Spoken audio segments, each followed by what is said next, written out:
એટલેથી વિનંતી કરવા આવ્યા છે એટલા વિસ્તારના માલધારી સમાજને વિશેષ તીર્થગામના નિહડાની જવાબદારી થાય છે કે તમે 100% વોટ આ વખતે જ્ઞાનીબેનને આપો એવી વિનંતી કરું છું। વિશેષ હંમેશા આપ જાણો છો કે બેન ધારાસભ્ય થયા પછી ઘણા બધા પરિવર્તન આવ્યા છે। ઠાકોરો તો હંમેશા પોણીથી પાતળા થઈને નાગજીભી ખબર છે કે રહેશે અને હંમેશા તમે હાથે રહો એની હાથે કાયમ રહેશે। એટલે બેનની બીજા વિસ્તારમાં તો ઓળખાણ આપવાની હોય તો કેપી સાહેબ ઓળખાણ આપવાની તમે બધા જાણો છો તમારા હંમેશા સુખ દુઃખમાં બેન સાથે રહેશે। પણ જ્યારે બનાસકાંઠાના લોકોએ સૂત્ર આપ્યું બનાસની બેન ગેની બેન કેમ એ આ ધરતી ઉપરથી સૂત્ર ગયું છે એનું કારણ એ હતું કોરોનામાં જે ઉચ્ચોહણની બાઈ ને બેન મળવા ગયા અને બાઈ જ્યારે ઓખમાં આંસુ આવ્યા અને બેને પૂછ્યું કેમ રડો છો તમારા ઓક્સિજનના બાટલાની વ્યવસ્થા થઈ ગઈ છે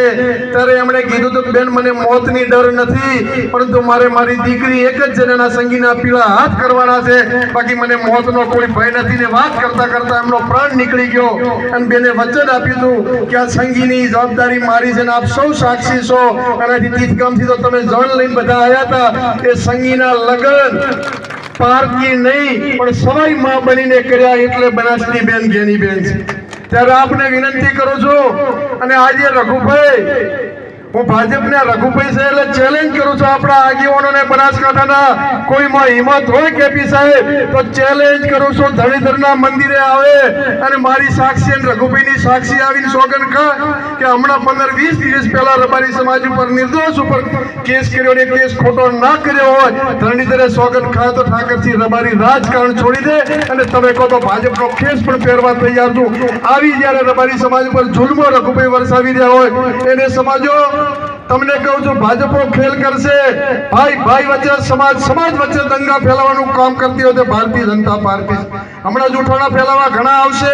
ત્યારે રબારી સમાજની ખાસ વિનંતી કરું છું કે આપ જોજો ખૂબ ઊંડું વિચારજો ઘણા ગપગોળા આવશે કે ઠાકોર લખેલ ગાડી હશે કોઈ ઉપર હુમલો કરશે ત્યાં રબારી ઉપર ઠાકોરોએ કર્યો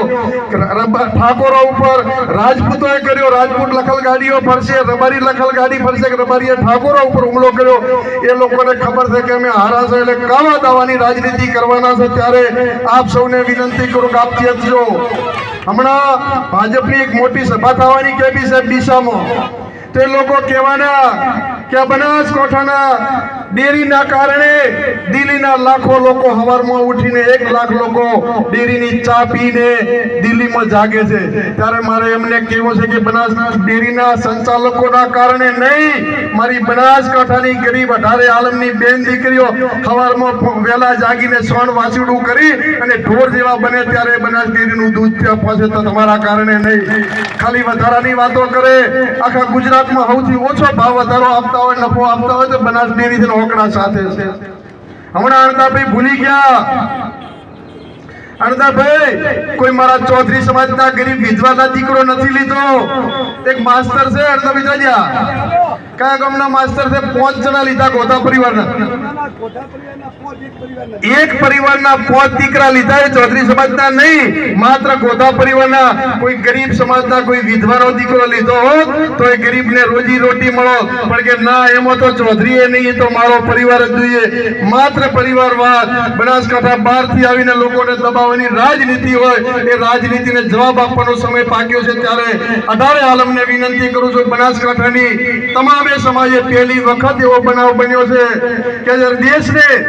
આઝાદીની જરૂર હતી ત્યારે સરદાર ભગતસિંહ હોય સરદાર પટેલ હોય ગાંધીજી હોય ટાટા ટોપે હોય એ બધાને ટાટા ને બિરલા અને જવાહરલાલ નહેરુનો મોતીલાલનો પરિવાર જ્યારે ફાળો આપી અને અંગ્રેજોને ભગાડવા માટે લડતા હતા અત્યારે બનાસકાંઠા બહારના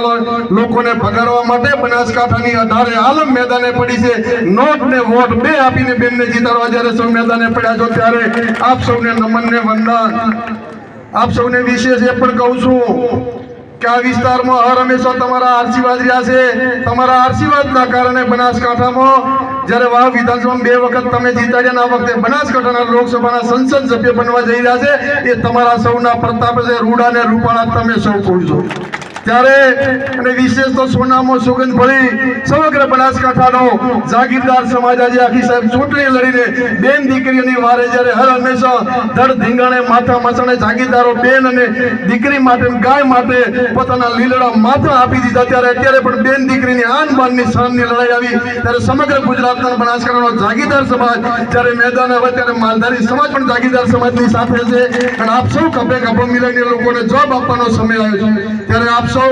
7મી તારીખે પંજાના નિશાન ઉપર ભારી મતદાન કરજો અને ઘણા ગપ ગોળા લપવા આવે એમાં ન પડતા મરું પણ માગુની તનકે કાજ પરમારથને કારણે મોકતો ના આવે લાજ આ એક બનાસની બેન માટે તમારી પાસે ખોળો પાથરું છું અને ખોળાની લાજ તમે રાખજો એ શબ્દો સાથે આપ સૌનો ખૂબ ખૂબ આભાર. જય હિન્દ, જય ભારત.